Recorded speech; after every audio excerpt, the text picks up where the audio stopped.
It's playing now. We'll see how it goes. I'll Yeah. keep an eye on it just in case it bugs out. What makes me confident is the fact that this is seconds, minutes, and then obviously hours. So I'm hoping that means that it can last that long, or else what's the point in having that function? Oh, it does. I've recorded 15 minutes before. I'll be honest. On the same software? Yep. Okay. So again, a little bit of product placement, but the mic's really good.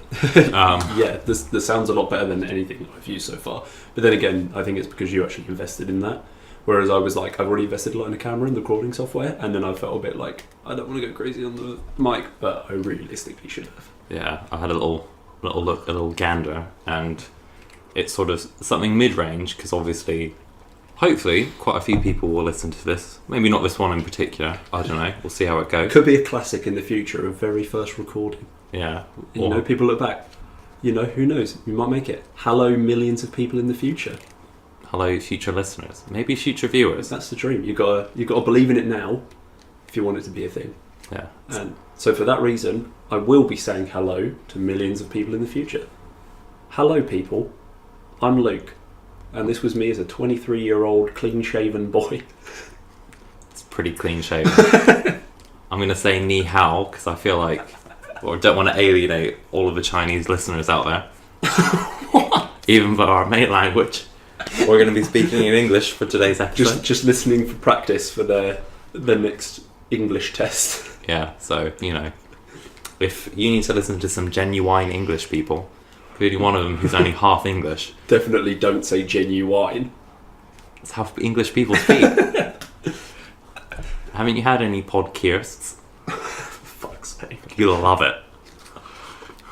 If you're studying for an English exam, please do not listen to this podcast. Sorry, podcast. See, like I said, only one person here is fully English. It's infectious. 3 guesses who? I mean, there are 2 of us, so you get an extra guess. For fuck's sake. Well, you never know. Am I allowed to swear? Well, I'm going to say, because it's the very first one, and we're being... Said it now. If this is meant to be practice, we should know now. Alright. And then I can get it out, or like, stop it, rein it in. I'm going to say no for Amazon. That works. Although, in my heart, I'm sorry to all the people we couldn't educate you on English cuss words.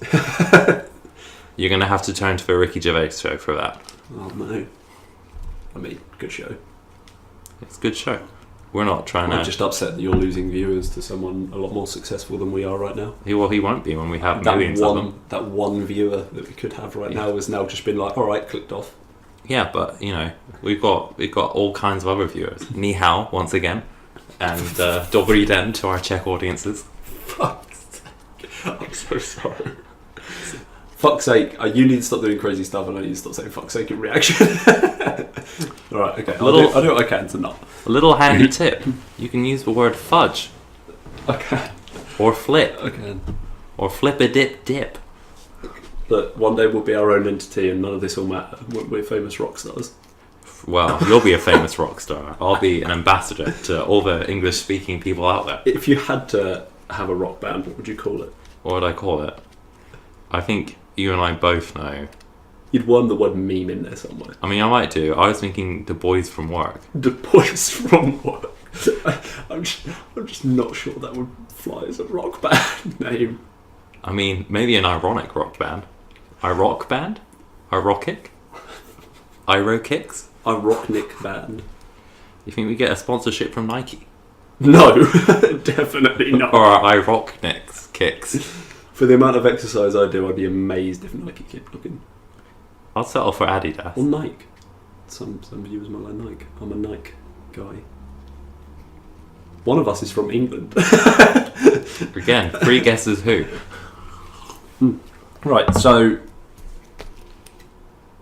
He's waving at the mic, just so you know. Audio description coming in. I forget there could be a thing. You can't have visuals. So do you want to start with the introduction? Okay, so... No introduction? Well, I was about to introduce myself. Okay, cool. Just making sure. I need no introduction. He doesn't. I'm Gabe, and this is a podcast which is currently unnamed, so we're going to call it a working title. Okay, that works. My name's Luke. I am the first guest of Working Title. and hopefully the first guest appearance of many. Hopefully.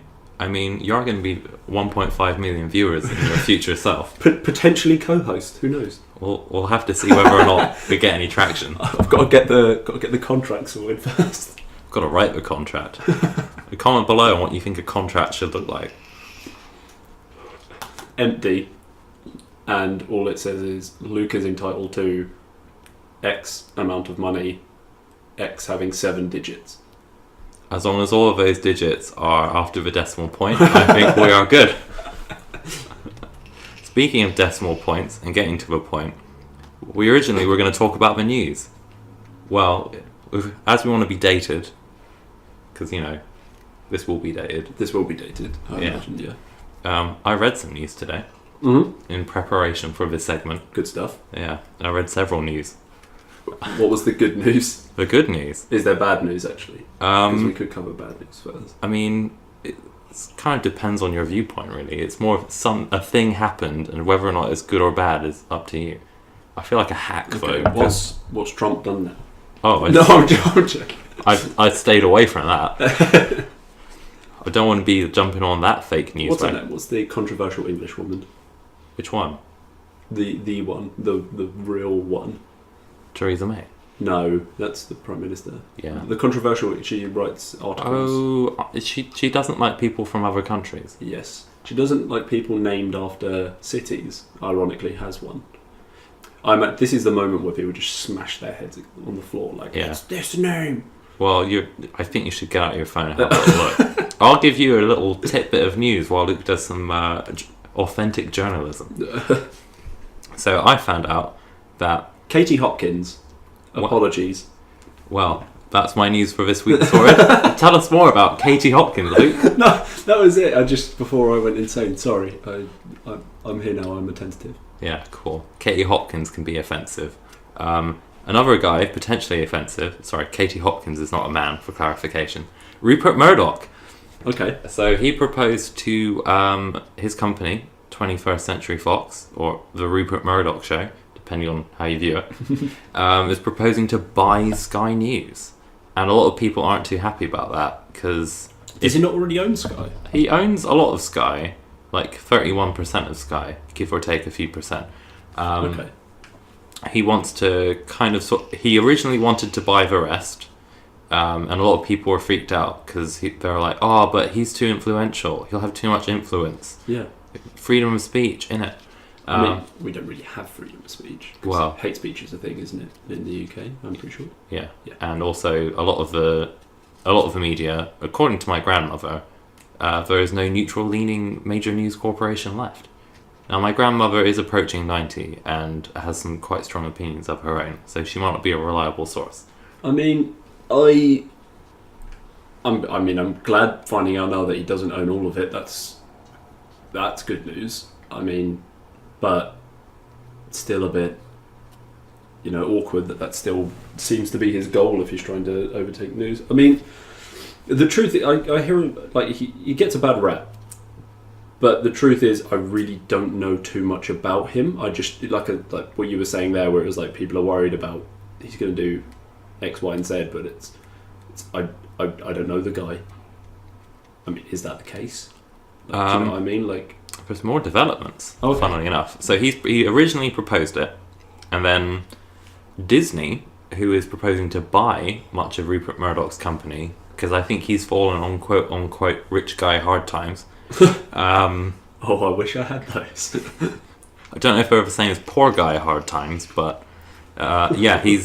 Disney is acquiring a lot of 21st Century Fox, and Disney wants to essentially I think there is a fancy word for it, but I do not know the word. So to stop Rupert Murdoch from owning everything, Disney have said no matter what, they're going to buy Sky News. So wow. Yeah. Wait, Disney owning Sky News? Yeah. That's just a combination I just didn't see coming. Not all of it, but like 61%. That genuinely just... Is that not like the weirdest combination to you? Disney owns a lot of things. No, I imagine... Well, yeah, like, I know they buy up like... They own Star Wars. A bunch of stuff. Yeah. But, I mean, from a TV standpoint, that makes sense. Like, they've made films like Pirates of the Caribbean. Yeah. And Star Wars is very much, in a weird sort of way, that family-friendly sci-fi, and like Pirates of the Caribbean is that family-friendly pirates. Yeah. Like, so it's kind of like But that. It makes sense. But Sky News, that's such a. I don't know why that's such a weird entity. Do they actually own anything? Sky News Similar. is hot stuff. I read in a few articles that I read about this. Interesting thing is either way, Sky News would still be making Sky News. But it's it kind depends of on the influencer. who the top guy would be. So if, say, the Murdoch family owned it, then the guy in charge of the board of people of Sky News could be picked by Rupert Murdoch. Well, yeah, that's the danger, isn't it? Anyone who owns a news station, they do hold influence over what is put on that news station. Like, obviously, it's part of it. they're really keen to say that they don't, because, you know, other than to certain audiences, not going to name any names, in the White House, but if, say, a news anchor or like a news corporation is openly biased, they don't tend to get as much views. Because it's not as much news then, it's a bit more seen as potentially propaganda. You say that, but like a good example of that is like Fox News in America. Like I think they heavily weigh their bias on, like they're like out there. Yeah. So, and that's still a very popular news station in America. But I think that also ties in with the thing that you were saying about the influencer or the owner of a news station. Like, you look at like CNN and Fox, and then you can see the influence spreading there. So like, the person who obviously owns Fox has certain views and certain things, and that's why, and those views tend to agree with someone like Donald Trump, and that's why he will stand and like is in some ways like the ultimate influencer as the president will stand there and, you know, dub like CNN like fake news, and then he can be like, oh, we'll go and watch this on Fox News because this is great, like get your news from over there, and then, you know, he's pushing people towards the news station that fits his agenda. Yeah. Or there's another leaning to that as well. I think, again, having not actually gone out there and done the investigative journalism myself, I cannot be a citationable quote on Wikipedia, but smaller news outlets, you know, like your county newspaper, say, or in the States, there's quite a lot of like state news stations and stuff like that. It's obviously they report on a more local level, and depending on, again, who owns them or who basically funds the payroll, will also depend on the bias, and that's where things could get interesting. So I don't think we have as much of that in the UK. We've essentially got like outreach sort of news group teams for the BBC in terms of televised. We've got a few newspapers, but unlike the States, we don't really have, say, like the East Anglia news show, or you haven't got like the There is East Anglian News. Yeah, like I said, they're like a small offshoot team of the BBC. Yeah. But like you said, they report locally and things like that. I think it's an interesting discussion as a whole. I wonder how much people actually fed into the origins of what newspapers turned out to become. Because obviously someone who owns a newspaper, they need to know the demographic they're aiming for, understand those people and what they want, and then largely those people and their wants and how they morph over time will naturally, or surely in my mind at least, naturally change the original newspaper because they won't want to lose any of their buyers.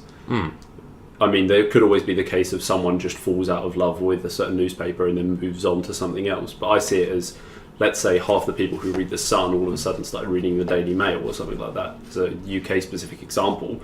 Would The Sun then not mend themselves to, like, follow their demographic and their views, so that way they continue to hold on to the people? So, like, for example, page 3 is, like, a massive topic with, like, The Sun. Yes. And then it's like, but then something like the Daily Star comes out where it's like, oh, women, like, sort of everywhere. And then it's like, did they tear away loads of The Sun and then have The Sun tried to actually do anything to reclaim that viewership? Because obviously they've not done it by adding more women, but it's still a very tabloid-esque paper, and I wonder if they've all of a sudden gone a little bit more extreme in their views to sort of rope people back in.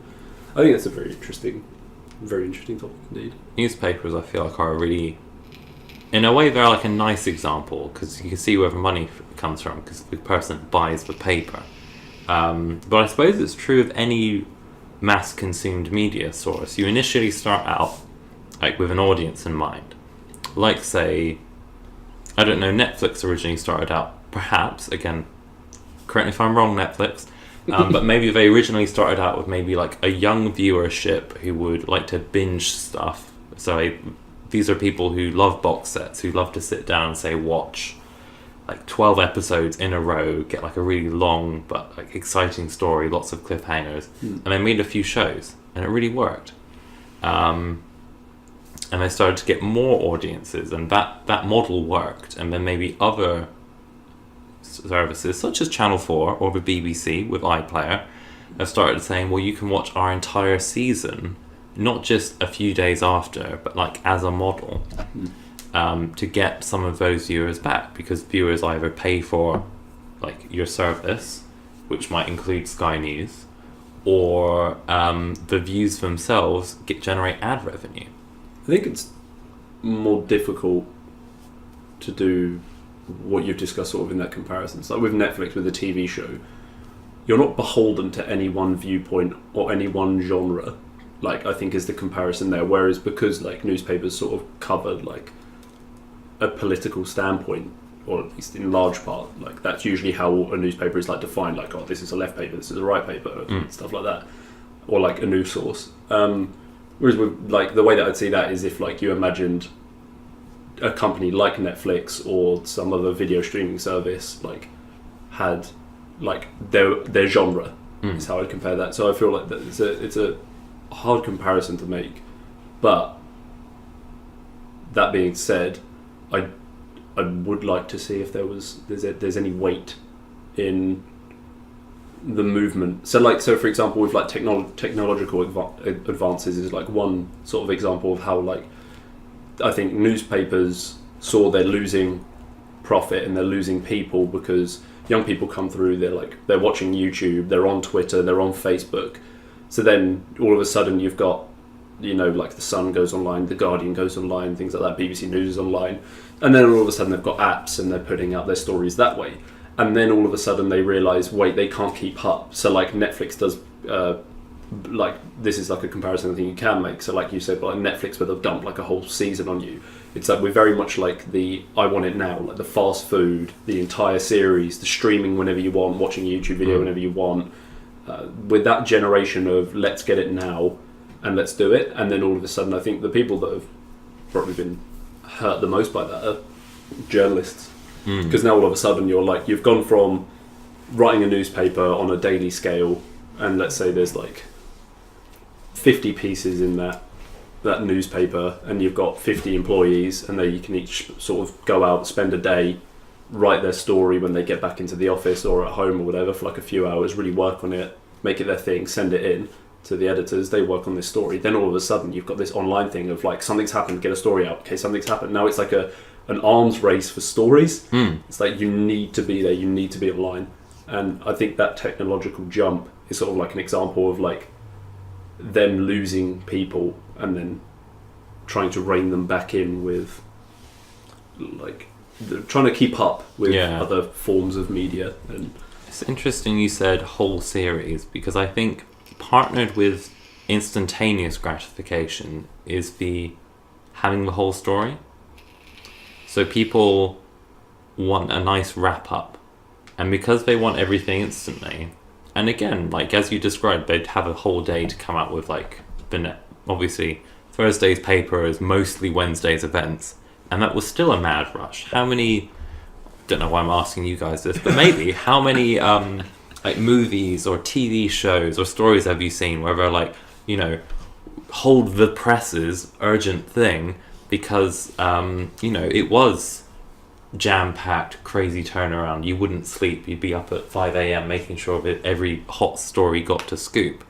But going out and reporting it instantly, you can't get that nice wrap-up usually, and you can't always get your facts checked if you're not jumping on it. Which leads us to another bit of news, nicely enough. Well, look Stop at this. riding around on your Segway. I'm loving it.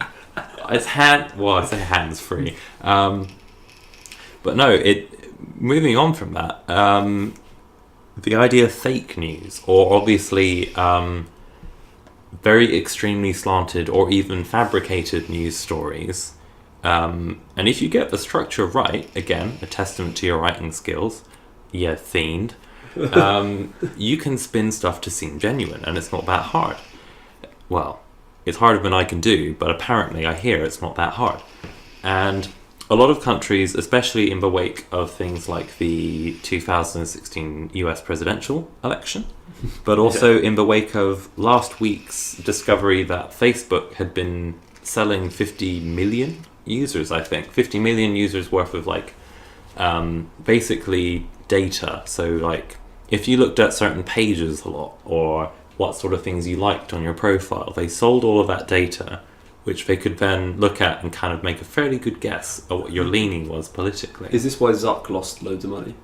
I hope he lost lots of money. Mark Zuckerberg. Call him Zuck because he's a good friend. Well, some people call him the Lizard King because he's not a good friend. But, you know. Classic meme. Marcus Zuckerberg. Good stuff, internet.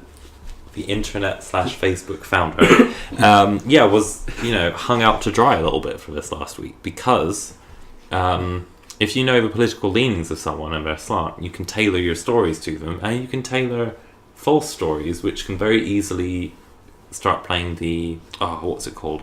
When you're in a box, and the echo chamber effect. Yeah. And from this, fake news laws. The EU wants them. The EU wants there to be more laws tightening up on, obviously, the validity of news articles and journalism, so that there isn't as much of a spread of quote-unquote misinformation. I wish that wasn't needed on the basis of... I know this is kind of like a weird point of view, but just don't be gullible. Like, that's my opinion. It's like, if I read a headline and it catches my attention, I won't believe the headline. I'll then read the story. Yeah. And then you read the story, and then let's say it gives you like 6-7 facts in that story. Fact check them. Like look back at where the facts came from. If as a people we were more aware in that sense, I mean, I can obviously understand like people have like boundaries of time. They just see a headline and they think, oh, okay, I've got that story. Like, move on. I can get on with my day. Like, and by and large, I'm not against that. I think it's fair enough. People like just ultimately don't care, but then they've read that story and then that can then be passed on as well. Yeah, it's like all of like Justin Bieber hits cat with car, and it's like you read it and then all of a sudden it's like actually like some woman like was like sign my cat and like threw it at his car or something like that, and then it's like, okay, so that's actually what happened. But the headline was obviously there to draw you in. But then let's say the person reads the headline, they then tell their friends, oh, I saw this headline. They then hear the story through that means, and then they get that warped information. It's Chinese whispers, really. Yeah, it's just remember, like, the headline is there to grab your attention, so it's always going to be pushed to an extreme form. And even then, the story will always usually have some form of agenda. Like, most stories do. Like, it doesn't matter. Like, whether that's the agenda of the paper as a whole, the owner of the paper, or just the reporter. Like, the guy working in the office could be like even like with football, let's say, oh, I want you to write a match report on a Chelsea versus Arsenal game, and I'm a massive Chelsea fan, and then Arsenal beat us 2-0. My agenda would obviously be heavily biased in the favour of Chelsea. Like, we definitely didn't deserve to lose. Like, we had all these things and stuff. So it's like there's a lot of influences, and you have to remember that whatever's like sort of been written down, there is a person behind those words. Those, just because they're printed somewhere doesn't necessarily mean that they're fact all of a sudden, and that's where like the fact checking comes in. But again, it's a difficult balance because it's a case of, people, have they got the time? Do people have the awareness sometimes? I like to believe the generation coming through definitely does. I know, as like an example, like my dad would definitely be the classic case of he'll walk into a shop, get like a packet of mints to cover up his cigarette breath, and then as he does that, he'll sort of like stare in the queue at the newspaper headlines and be like, oh, did you hear about that Madonna? Yeah. And what she said about feminism? And then it'll be like, well, what you said isn't strictly true because I've seen these like 3-4 videos on that topic, or like I've like read these 3-4 articles. Like, it's just But I have the time to do that. Yeah. And I do dedicate time to do that. If you don't have time, and I think those are the people that will truly be helped by a law like this. Have they like... Well, they haven't passed it. Oh, no, but I know they're not passed it, but have they spoken about the boundaries? That's where the issue comes into play. So obviously they're saying that having any kind of law like this also would then enter free speech realms of like imposing on. Okay. But also the point of what it essentially boils down to is how do you check for journalistic integrity on everyone? And how would you enforce such a law? What would such a law look like? And how much of it is also, as you say, actually going to rely on, you want better infrastructure to teach people, fact check, cross-reference. I've tried to read at least 2 articles on each side of everything on my post-it note, and I'm still not really sure that I'm actually fact-checked.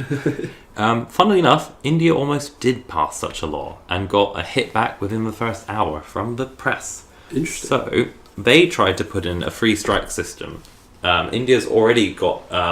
you can say anything you want. However, you can't attend a lot of events unless you've got like a... Is that true of free speech though? So like, I define that by America's definition of you can say anything. Like you can literally say anything. So like people say we have free speech here, but it's like, but you can't say hate speech. So therefore it's not free speech. I agree with the fact that you're stopping people from being harmful in the things that they say, which is fair enough because, you know, you don't want someone just going down the street like hammering someone for who they are or things they can't change or whatever. But by that American definition is India's free speech that free? I don't know. Okay, that's fair. I mean, but yeah. So for what you can read, report what you want to report, so it doesn't necessarily even have to be true. Okay.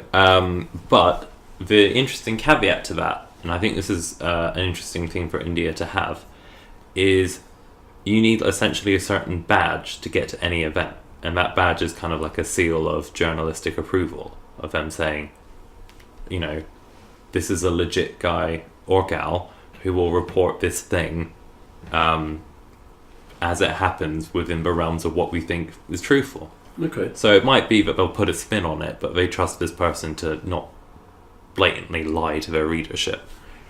So what they wanted to say was, if you get like caught for misinformation, you lose that license or that badge or whatever for, I think it was 3 months, and then it was 3 or 6 months, and then something like triple that, and then just permanently, like the 3 strike rule. Which a lot of journalists spoke out against, because obviously also within the realms of that badge is what the government deigns to be journalistic integrity. And if, say, you had a government in place which maybe didn't like certain things being published about it, they could deign that as misinformation. So, like you said, it's what classifies as freedom of speech, and where this kind of law gets very tricky. Yeah. And where, as you say, it's a lot perhaps easier in the long run to just teach people to have skepticism. Skepticism, that's a word. Skepticism. Have some. Get some. Read some. Be some. That's a tough one. I don't know where I stand on that, to be honest. Like, I can understand, obviously, like the journalists like thinking, like, okay, there's like, where is this? How does this affect me and stuff like that? So I feel like it sounds very rough. Like they've tried to implement this law, but not really thought it through, not really defined it well enough, and then all of a sudden it sounds like they've added parts to it that are interpretable. And I think that's the danger of law sometimes, is like depending on the judge, you could have a different interpretation of that law, and then all of a sudden that, let's say you get a really extreme judge who sets the first law on it. I mean, in this country, there's a precedent scheme, isn't there? So like one judge sets the precedent, and then all of a sudden other judges quote that case and they follow suit. Yeah. So that's where that comes in for me. I don't know how I feel about it. Like, that's such a weird one. It should be pointed out that because of the journalistic backlash, they, within I think it was a few hours to a day, repealed the proposal. But the proposal went out, and all I can think of is you get crazy lawyers like an Ace Attorney, hit Nintendo video game series about lawyers who do law, but questionably. Objection. Yeah, and you'd get like a weird precedent set, or you'd get objections, a lot of them perhaps from, let's say, like small-time reporters or whatever wouldn't have maybe the funds to make a big lawsuit.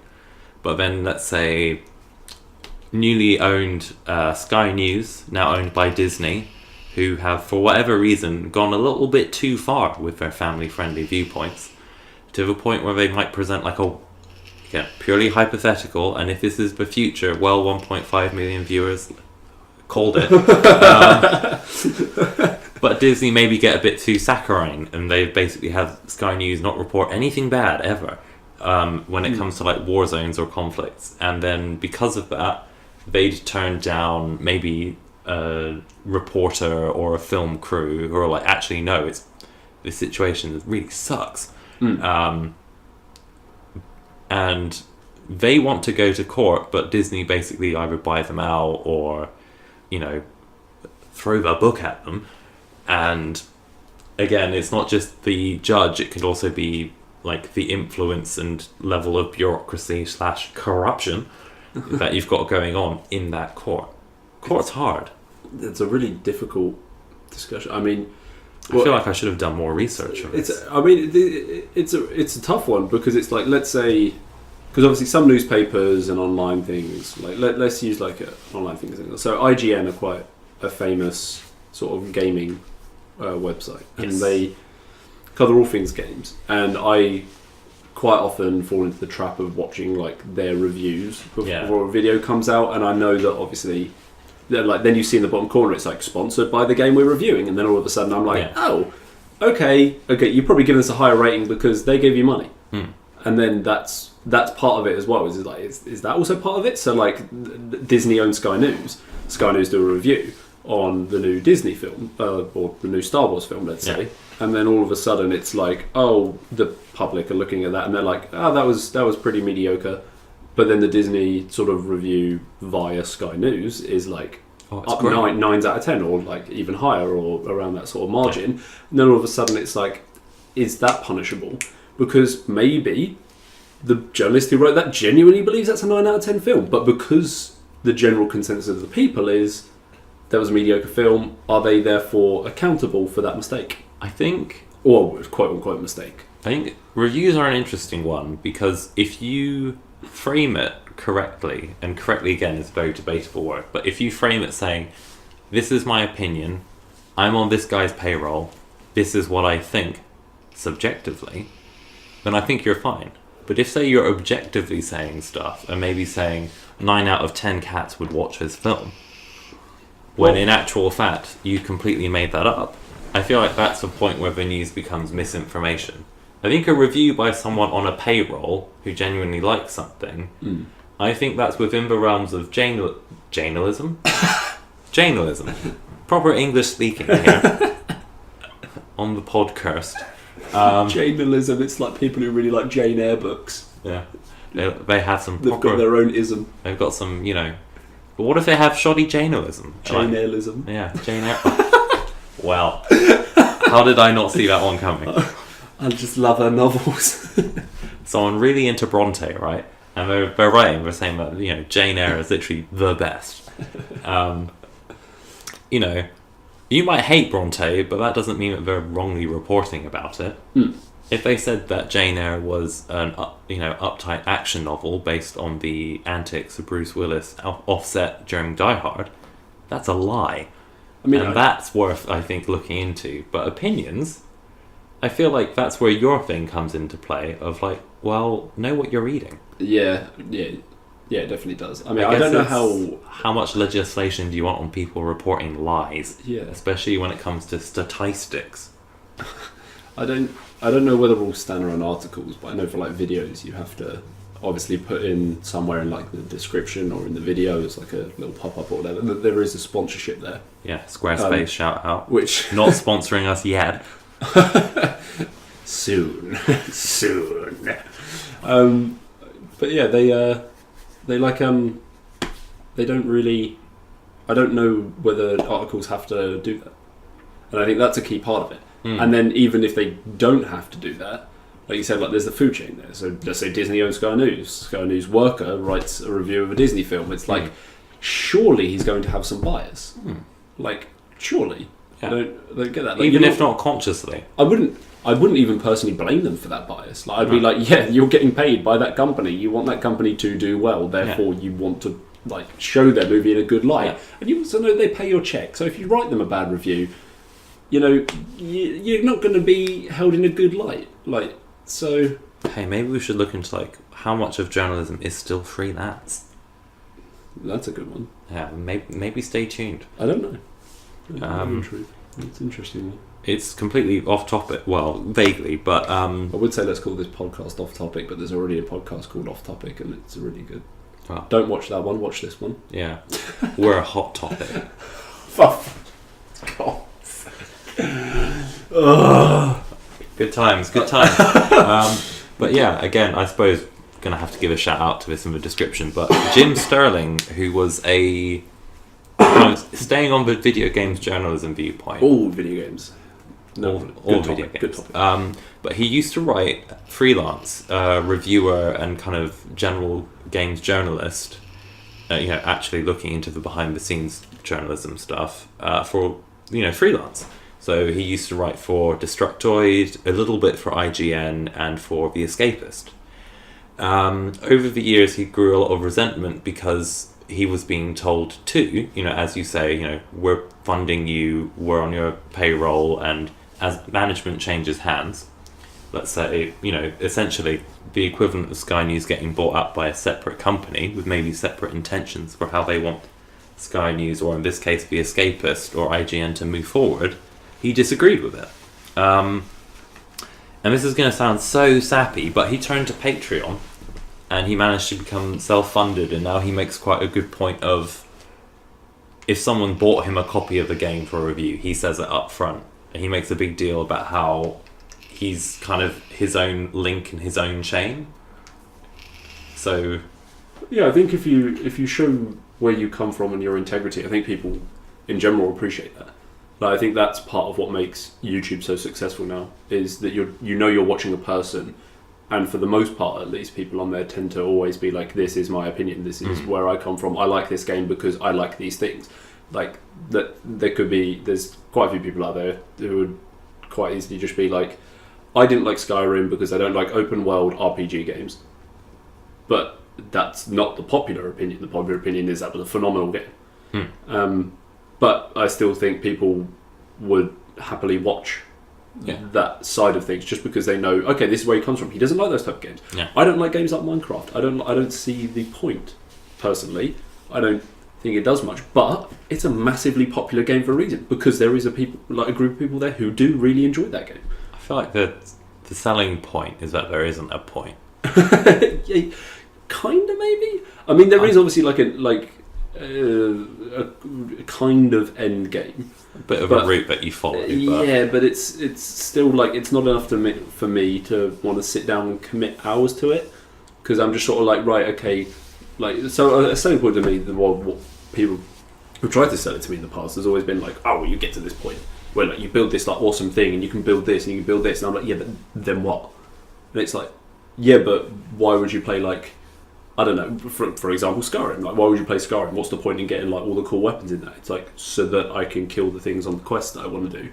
Like, there is in my mind, the questing is the point of the game. It's like, that makes me want to put time into the other aspects of it, build up this character, get these cool things, and then that way I can use them in combat and sort of get to that point. And then with a game like Minecraft, I just don't. There's no value added to the game through building something cool, because then I'm kind of like, okay, I've done this thing, but what do I do with it? You couldn't spend your whole life in the sandbox, just a couple hours. yeah, pretty much. It's, I don't know, I just don't. But that's just me. It's all games like that, like Ark, things that are all built in that mold. Like, I know the more recent ones, like Ark and the Forest, have more end gamey type things. But still, for me, I'm kind of like, yeah, but then you build that cool house, but why? You like to live the experience, have a bit of a plot, a little bit of a what's going on, but then also, like you say, have an ending. Yeah, like, I don't. I like a good story, Dudley. Yeah, I like a good story, and I don't like to be railroaded at the same time, which is weird. Which is why I think a game like Skyrim is better for me, because I can make the choices in that world, and I can ultimately get to it. Like, I think Fable was a classic example of like a really good video game. Do you reckon like railroading is a sign of really bad storytelling? Because you can blatantly see the author's devices pushing you in a certain direction. Yeah, but I don't mind if the story's good enough. So, well, if the story is good enough, so to speak. I mean, like, if the story's good and you're almost not aware of a railroading, but if you're like really aware of, oh, I'm being funneled down this place and I'm being funneled down that one. Yeah, I feel like you're only really aware of that if it tries to sell itself as this game that gives you these two options, but you ultimately know you're always going to end up the same ending. So I feel like a game that's really, really bad for that is the Telltale game series. Well, so remember that, but they never do. It's sold as like this game where it's like, oh, you can make this choice or this choice, and it's like, but ultimately you're always going to pull me to this same endpoint. I'm always going to reach this same endpoint, and or at least that's how the early ones felt. I don't know what the newer ones are like, and that's annoying for me personally. But like a good example of a good railroad is like The Last of Us. Fantastic game, loved every second of it. Quality story, and that's why I was heavily invested in the characters that they gave me. Big up Ashley Johnson and the Critical Role crew. But yeah, like it was what Troy Baker, like the voice actors, they did a phenomenal job, and they sold that story. The writers, everyone involved in that game just sold it to me. Like, and I loved the story, and I think that's an example of you can railroad well. You just need the story to be good enough that you're telling people. People want to be invested in it. I feel like if you can have, and I was saying this at work earlier, full disclosure, both of us are employed. Some of us work harder than others, but again, at 1.5 million views, you can tell us who does what. But no, I was saying at work earlier, again, if this was a criticism of Netflix's apparent current model of producing shows, and I think games can suffer from it as well, is sequels. If you can tell a short story and you design it as a short story with a very definite beginning, middle, end, again told well, so that the audience is hooked, they're invested, they come along for the ride, and they have a very sort of final, wraps up in a way that doesn't always have to be satisfying but feels finished. Yeah. You can't make a sequel from that. I don't know whether I agree with that. Well, if you say you wanted to tell that story, and then you got halfway through, and they said, this is great, we want a sequel, or we want more of it, do you think... I don't really know where I'm going with this, but it's sort of...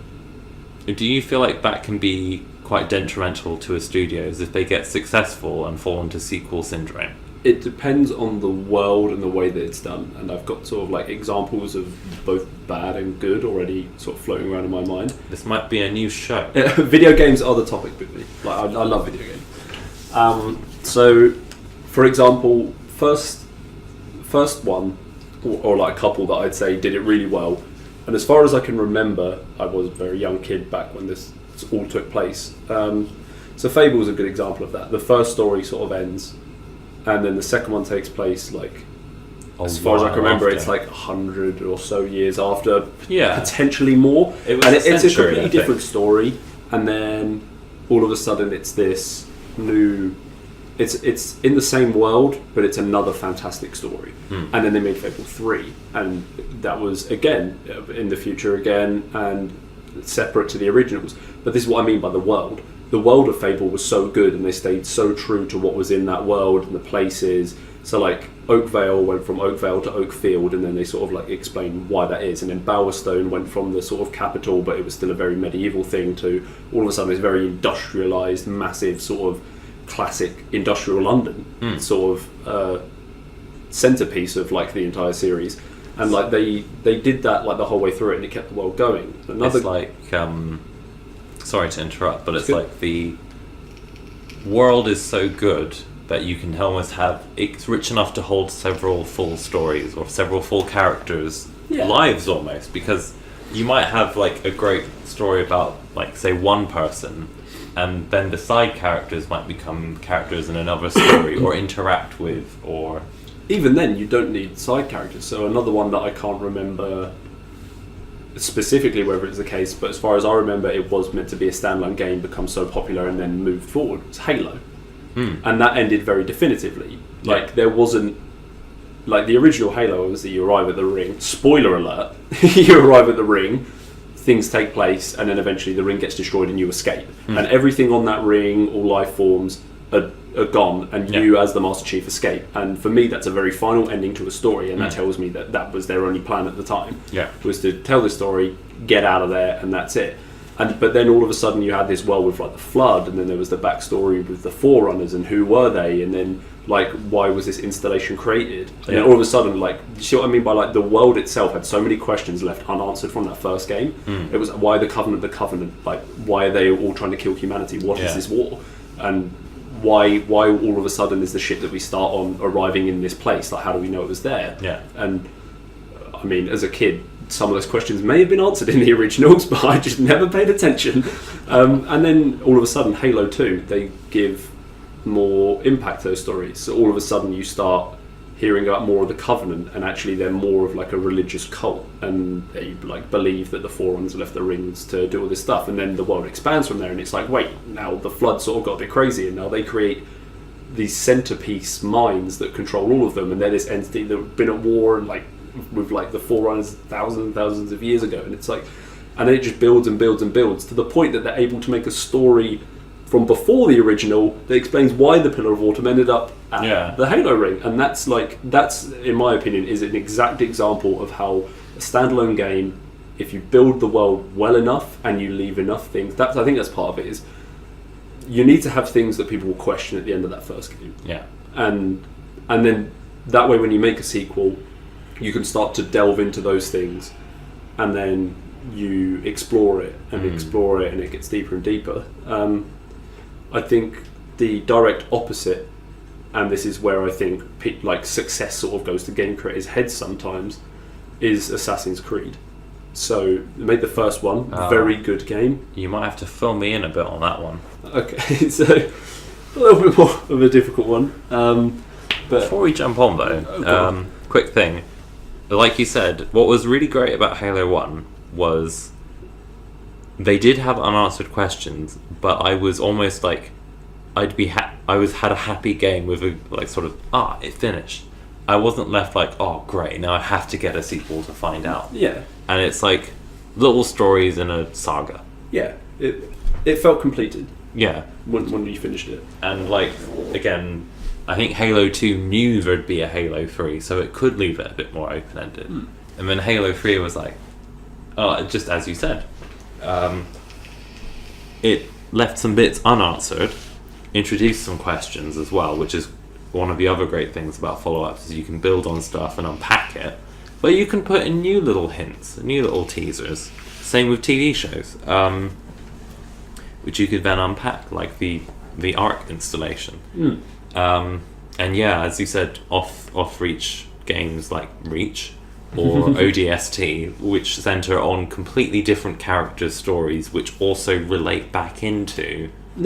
So you can enjoy a bit of dramatic irony because you kind of know what's going on, but it's told well enough that you don't need to have done any of the other experiences to jump straight in. How did Master Chief and Cortana end up at the installation 04, I believe it was, at the start of the first one? Well, Halo Reach. Like, you know what I mean? And it's like those pre-questions are then answered. But then, for me, this is where it gets a bit crazy, is now all of a sudden I'm like, and I know there is lore that sort of covers this, but I've never read into it. But for me, it's just a game of purely, I'm like, but where did Noble 6, who's the guy you play in Halo Reach, like, where's his backstory? Like, what's his? Like, what did he do? Because obviously the first interaction you have is like him meeting the new team, and then one of the fire team, I think Kat, says like, oh, I read all the parts that weren't covered in black ink, and then all of a sudden I'm like, what the hell did Noble 6 do? Like, I want to hear more about Noble 6. Like, tell me about him. Like, let's do his version of Master Chief's Halo Reach. Let's do Halo before Reach. Like, do you see what I mean? And that's what I think is a really good series, is when it's like they leave so many good so many good questions, and you could just so like explore. And then like I think that's where the new games are failing, is they're not interacting as much. Like through lore in the original games that you could like find and stuff like that, and like books that sort of come out from it. They sort of explained like the Forerunners, and I can't remember what they're called. The beginning with P, the other ones, the other group that eventually become the Flood that used to fight with them. Precursors. Yeah, see, exactly that. So they like, and now they're sort of like delving into more of that kind of story with like the newer ones. But the problem is it's like, well, that's kind of been covered, like a little bit. Like, yeah, it's the dangers of retcon. Yeah. And I think that's the moment when, as an audience, you feel a bit betrayed because you're like, I've invested all this time into what you were saying, and now you're saying that you made a mistake or that it was a lie.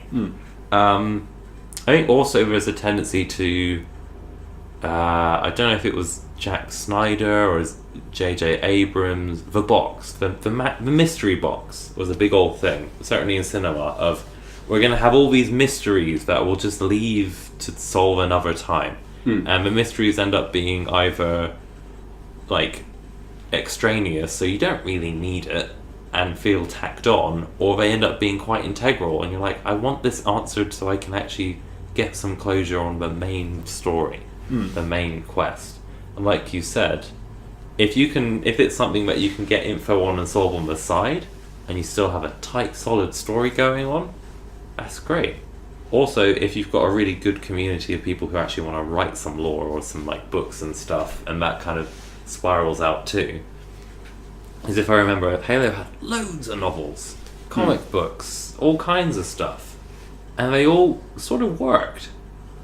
Yeah, they all added value to the overall story, and I think that's like part of what I was saying about the world itself is what makes the great, because I don't imagine they had half of the ideas in their mind at the start. Oh no! But then all of a sudden it explodes into this thing. I mean, another classic example of this is, did you ever play Call of Duty World at War? World at War, I didn't play. Okay. So the first zombie map that they created for that was this small little hut, and it's just wave after wave after wave after wave of zombies, and it continues on. There's no real story element there. It was literally something made by the developers last minute, like, this could be cool, let's do this, let's throw this in the game, let's have it as like a post-game thing, people can, have fun in that, and then they had fun playing it in their office, like when they were trying it out, like, oh, who can get the highest round and stuff like that, yeah. And that was how it was bought.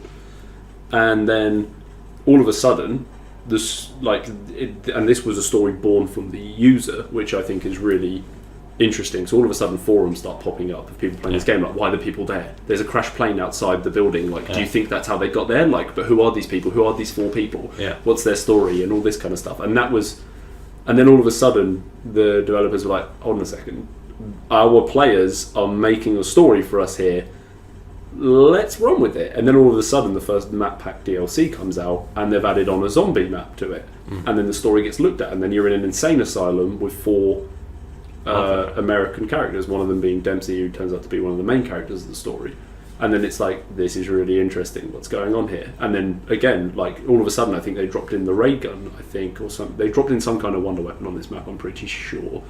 Or at least they dropped in the perk drinks. So like you buy from a vending machine a drink it, and then all of a sudden you have a perk that makes you, like, I don't know, like reload quicker or be tougher and take more hits from a zombie.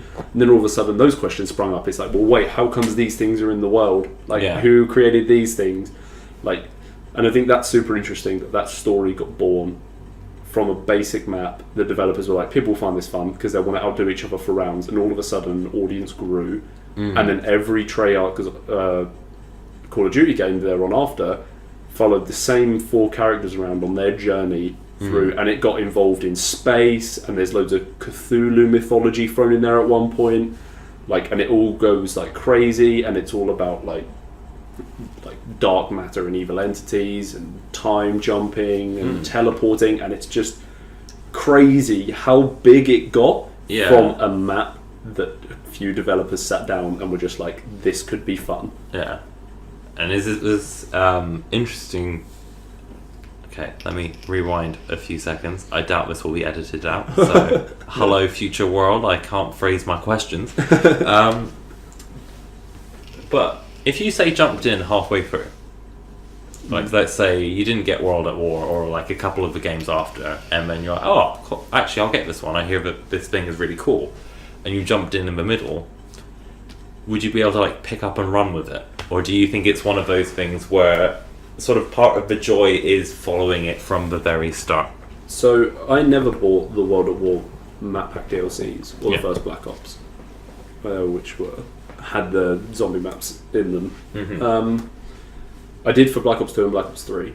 And Black Ops 2 was really when I got into the zombie storyline. Yeah.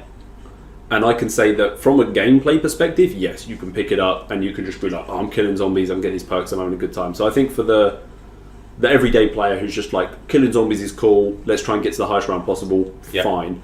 But then I was always like, oh, there's like these characters on the map, what does it mean? Like, and then you can like do these things on the map and interact with them, like, why is that happening? Yeah. And then all of a sudden, like, you'd hold X where it wouldn't give you like a prompt to do so. And then like that would make your character say something in relation to what's happening on the screen. You'd be like, wait, why is that a thing in game? Why is he saying that? And I can remember that in that period at university when I properly got into it, that's when I started watching videos of like, hey, here's like timeline maps of how we got to this point before Black Ops 3, and then that's when I properly got into it and was like, oh, there's a whole story here, there's a whole thing that's actually going on. These characters have gone through like this and this and this, and this is what they're trying to do here, and this is why these things are happening, and it's all crazy.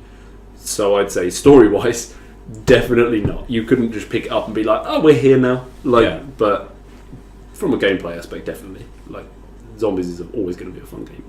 I don't think there'll ever be a time where zombie games aren't fun. Like, even horror style, Resident Evil. That's true. Big one. I mean, to be fair, when I first jumped on with you, I didn't exactly know what I was doing, and I did shoot the ray gun at my feet. Classic 2-hit. Didn't even have the ray gun, you had a pistol. You don't start with a ray gun. And that is how little you have to know to play zombies. Pat. And have a great time, even though you don't kill a single one. I did have a great time. Treyarch sponsor us. Sorry, Squarespace. It looks like there's some competition. There's a whole element to video games which is just story matters a lot. Like, so like even with like zombies is a side mode to the main game, and then there are YouTubers out there with millions of subscribers from like streaming and playing zombies and finding out these stories and doing these Easter eggs that are like left in the game, and that's mad. That's like absolutely insane to me. But that goes to show how good a good story can be. What I just find interesting about zombies particularly is how fan made it was. Yeah, it's sort of nothing was intended, and it was almost they looked hard for it. It sounds like they really looked hard, but that's what made it.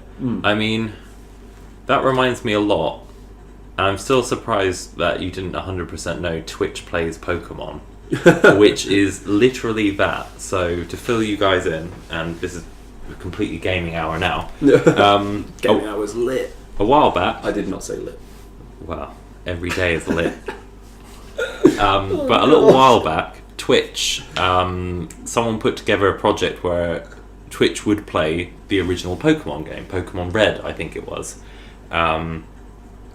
Anyone could log in and type in like a command, so they had all the Nintendo sort of things you could put in, up, right, left, down, the select buttons, and you just put them in on your keyboard and you give the command out. Now imagine that happening in real time with about anything between 1,000 to 1 million people inputting commands. And from that, bearing in mind I think it only took them a long weekend to complete the game, non-stop mind you, so maybe make that a full week if you put sleep in. But from that, there was an entire saga and I think 2 pseudo-religions born from all the lunacy that came from it. Bird Jesus was coined when I think it was a Pidgeot was saved from going into the PC. There was a whole thing about, for a while as well, because they basically thought to speed up, they'd introduce a system called quote-unquote democracy, where there'd be like a 1 second window, and if, say, enough people entered up, more than any other direction, then they'd move forward. And so there are groups who are for democracy and with interests of moving the game forward, and for anarchy because they thought it wouldn't be a true Twitch plays unless everyone could mess it up at any one point. Yeah. Understandably, Zubats were vilified. They've always been vilified. You didn't need Twitch plays for vilified Zubats. No, but it was, again, like exactly as you said, the people who put it together had no clue what was going to happen, and got a very rich and, again, surprising story out of it. Yeah. I think it might have been a bit more comedic than Call of Duty Zombies, but you are into your memes. yeah, I still hail Bird Jesus. Yeah, it's interesting just how different games can bear a different story in different forms. And I think that's amazing. Like, so I think, like, just by comparison through like some of the games that I've already said already, you've got the Call of Duty Zombies born through fans. That was developers were like, nah, this will be a throwaway thing. This will be fun. You know, we'll just add it on. Cool, bonus content. Then you've got something like The Last of Us, where it's like you're railroaded, but the people have clearly like sat down and written everything and been like, this is going to be the story we tell, and it's going to be good because we're going to put in these plot hooks, we're going to put in these moments, we're going to put in this lore.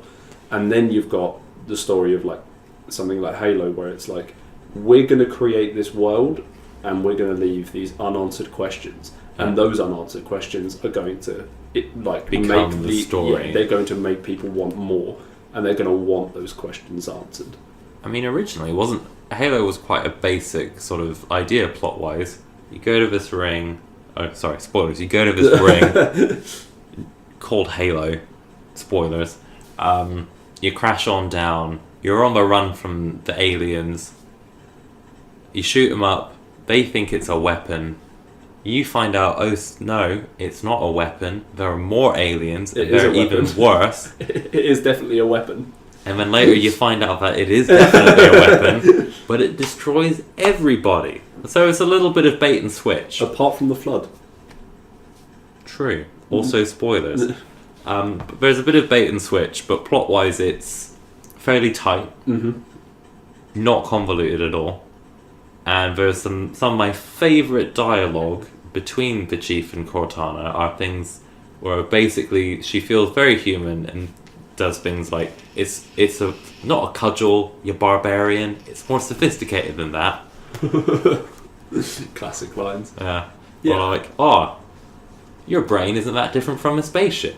I even think just in how basic it was, the storytelling was so much more phenomenal. So like, there's the first time you actually encounter the flood is a mission called 343 Kiwi Spark. Yeah. And playing that as a kid, absolutely horrified. Yeah. Like, always have been. And I think the storytelling element there that's so fascinating is there was not a single hint prior to that moment that there would be another enemy type in this game. Yeah. And I think that's what made the flood reveal so epic and so like, wait, what is going on? And like, that's the problem I think with modern form gaming. Like, they want to throw maybe too many clues down. Yeah, it's like they're like, oh, this could be a thing, but maybe not. And by that, like, even by that first one, you're like, okay, this is going to be a thing. We've been down this road before. Yeah. But the fact that Halo, they were like, we're not even going to give the slightest hint that there's another enemy type in this game that's essentially like, you know, what you would perceive as like zombies, like, but so much more than that in the end. Like, again, it's absolutely mad. Like how that just worked so well. Like, and I think more developers should look into that, like that form of storytelling. Like, before the game is released, like, never don't reveal certain things. Don't even hint at it in certain games. If the protagonist doesn't know, you don't know. And also make it so that the other characters in the world don't know. Because that way, when you do make the big reveal, you don't know about it. Yeah. But then again, I also feel like that's part and parcel of the way the internet is now these days. So like, you're always trying to oversell your game to your audience, and so for that reason you need to be like, oh, we've got like these mechanics and this is going on, here's like these 12 trailers and here's these like hour-long gameplay trailer at this place where this thing happens and stuff. And by that point you feel like you've already got a good feel of what everything is. I mean, that's also a fault. Exposure. Yeah, it's also a fault on the player. Like, before Assassin's Creed Origins come out, I was watching all kinds of gameplay. I was super excited, but it meant I knew a lot of how the world was going to work. And sometimes I wonder if maybe I should just go back to I'm going to buy this game no matter what. I'm not going to watch a single thing for it and see what happens. Yeah. I'm still annoyed with you sometimes that you've watched Let's Plays instead of playing things.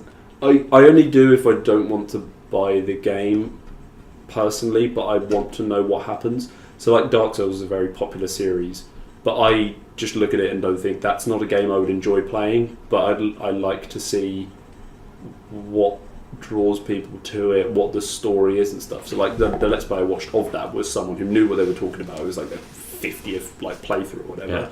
And they were like, here's these hidden areas, this is what this area means, this is this. And like, especially with a game like Dark Souls, unless you're very aware of that world, you have no idea. Like the storytelling element there is so minimal.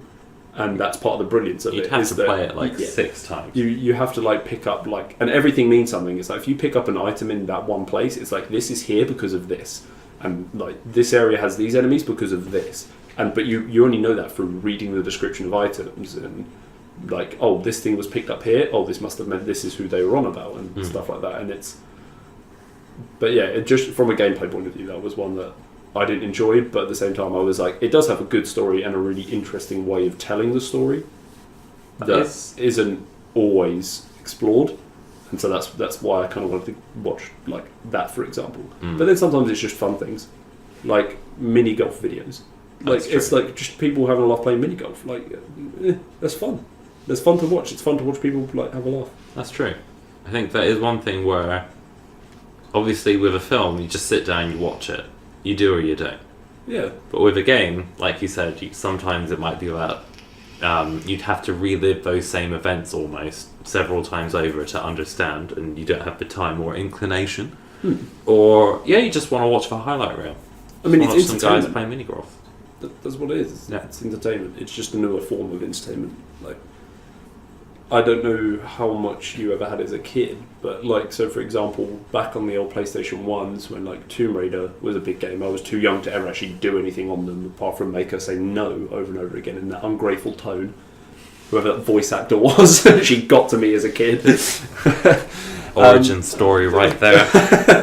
But yeah, it's like with that, like, we would have like moments where like the family would gather around, like my mum would play it and then my uncle would be like, no, you're doing that wrong. We'd gather around and sit there, and that's like still part of what a Let's Play is you feel like you're part of that group of like, oh, we're all playing this together, or oh, we're all partaking in this together. Like very rarely do you see a successful like YouTube gamer not interact with the audience with like questions and stuff like that, or like, hey, how do you guys feel about this, like comment below and stuff like that. And that's very similar to the situation that I saw growing up with like my mum and my uncle. Only one of them could play, but the other one was still there, like answering back and having the conversation. So I've never thought of it like that before. yeah, I mean, but yeah, at the very least it's entertainment, and then I think with entertainment comes opinions. Not everything's going to be for you. Yeah. But it works for me. I enjoy it, especially if I can't pay for a game that I've been interested in. It's more like for me like the mediocre ones. I'm not sure if I'd like the mechanics. Not sure if I'd like the story. Let's watch a Let's Play. And then if I get like a few parts in, and then all of a sudden I'm like, actually, this does look like it's for me. I'll stop and I'll buy it. That's usually how it works for me. You're flicking your notepad there like you got something going on. I really don't. I felt like picking it up and having a look, and the only thing I've got left is completely unrelated about wind turbines. No more news. Well, I guess not. But hopefully this is news to your ears and you're enjoying it. Yeah. I'll say we wrap it up for this week. Yeah, that works for me. We've talked quite a bit about the games on this podcast. For God's sake. I think we should look into a little bit about, journalism for next week. Yeah. What is journalism? Is it still freelance? Who knows? I mean, it could be. Media is a thing. Yeah. I think every blogger, every YouTuber who comments on everyday life is a freelance journalist, essentially. Any commentator of society is like a freelance journalist. Of I've got a very strong feeling it's not like they present Peter Parker in Spider-Man. Not really. You don't have a guy with a mustache yelling at you to get pictures of Spider-Man. I think that's what you're envisioning. Yeah. But what I envision is like anyone who comments on something. So like I said earlier, I'm a Chelsea fan. There are Chelsea fan channels out there, and they have a very clear bias, obviously, in the direction of Chelsea. But they still do post-match reports with fans. That's freelance journalism. They're interviewing like fans. They're giving. Before the game starts, they're giving their opinions on what they think could happen. That's the same as someone giving an article like, I think they should be starting this player over this one. So there is freelance journalism. It's just in a very, very new form. Yeah. Woke. Someone here clearly is. I'm still living in the Jack Kirby era. Still after Tobey Maguire. Be still my beating heart. I somehow managed to shift over to the centre of the sofa, and I just don't know how I managed it. Oh. I started very much on this edge, and I've just slowly slid down. Okay, so confirmed. Luke doesn't want to be close to me. I can't blame him. But still, hopefully you'll be close to this podcast. Smashed it. Absolutely smashed it.